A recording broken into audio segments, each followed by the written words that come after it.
Hey everyone, this is Tim from Your Six Tech. Today in this video, I'm going to show you how to fix the no signal issue you've been having on your PlayStation 5.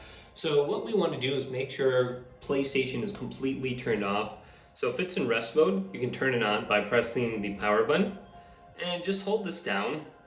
And when you hold it down, it says it's going to be turning off your PlayStation 5. So if you just press it, it's going to put into rest mode. If you hold it down, this is going to completely turn it off. And you should hear like one beep and then another beep indicating it's turning off. On the PlayStation 5 Pro, mine is not beeping, I don't hear anything. But once it's completely turned off, it's not in rest mode or anything like that, we can hold down the power button right here, and this will launch into the safe mode menu. So let's hold it down now.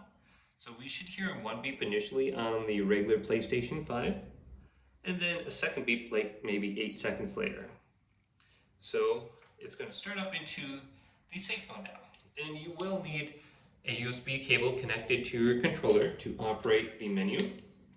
Then press the PlayStation button, and we can go on down to where it says change video output number 2, and then go to change resolution. So if you can see a signal on your screen right now, this is an indication that your PlayStation is not compatible with the resolution on the TV at the moment. So you have to change the resolution on here to something that your PlayStation 5 would support.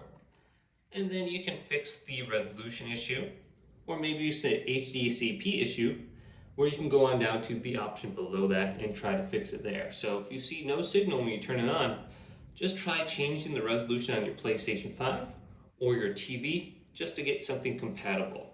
So it's very easy to do. Hopefully this quick little video did indeed help you out. If it did, leave it a big thumbs up and subscribe to my channel down below for more tech videos coming up next on Your Six Tech.